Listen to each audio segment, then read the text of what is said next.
आज हम बनाएंगे ऐसी मज़ेदार दाल माश जो सादा भी है और जायके में लाजवाब भी। आज दाल माश बनाएंगे बिल्कुल घर के रिवायती अंदाज में, मज़ेदार और खुशबूदार।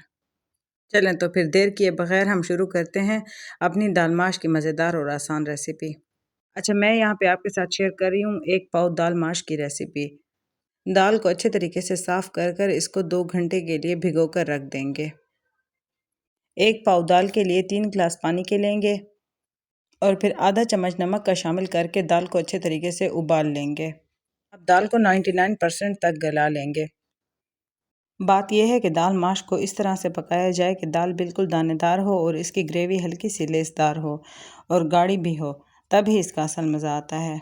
अब 1 कप घी या ऑयल के अंदर एक बड़ी साइज़ का प्याज शामिल करेंगे और प्याज को हम थोड़ा सा डार्क ब्राउन कर लेंगे और फिर इसके अंदर 1 चम्मच भरकर अदरक लहसुन का पेस्ट शामिल करेंगे।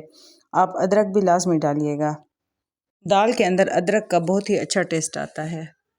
लहसुन और अदरक के पेस्ट को भी हल्का सा गोल्डन करने के बाद इसके अंदर 2 मीडियम साइज़ के टमाटर शामिल कर लेंगे।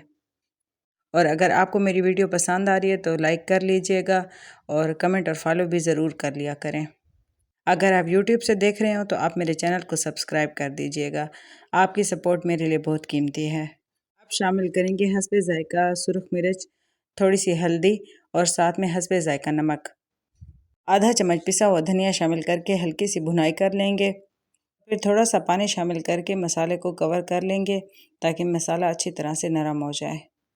जब मसाला नरम हो गया था तो मैंने मसाले को अच्छे तरीके से ठंडा करके उसका पेस्ट बना लिया था और जो भी ऊपर घी था वो मैंने निकाल लिया था। अब ग्राइंड किए हुए मसाले को मैं हल्का सा भून लूँगी ताकि जो भी घी है इसके अंदर बाकी है वो बाहर निकल आए। बस अब हल्की सी भुनाई करने के बाद जो बॉईल की हुई दाल है वो इसके अंदर शामिल कर लेंगे।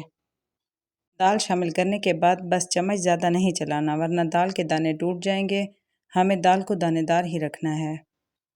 अच्छा, अब यहाँ पे ज़रा सब्र से काम करना है क्योंकि दाल माश को जल्दी जल्दी चलाने के बजाय आराम से पकाने से ही वही खूबसूरत और दानेदार टेक्सचर आएगा जो हम चाहते हैं।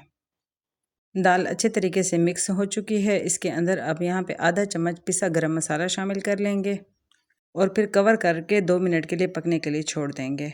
जो भी इजाफी पानी था अंदर वो खुश्क हो चुका है और दाल मुकम्मल तरीके से नरम हो चुकी है। अब जो घी हमने निकाला था वो शामिल कर लेंगे और हल्का सा चम्मच चला लेंगे। अब साथ ही बारीक कटी हरी मिर्चें और सब्ज़ धनिया शामिल कर लेंगे। बस हमारी दाल बिल्कुल मुकम्मल तौर पर सर्व करने के लिए रेडी हो चुकी है। दाल माश इसलिए पसंद की जाती है कि इसका जायका भरपूर, ग्रेवी हल्की सी लेसदार और दानेदार टेक्सचर बहुत ख़ास होता है और गरम गरम रोटी के साथ तो और भी लाजवाब लगती है।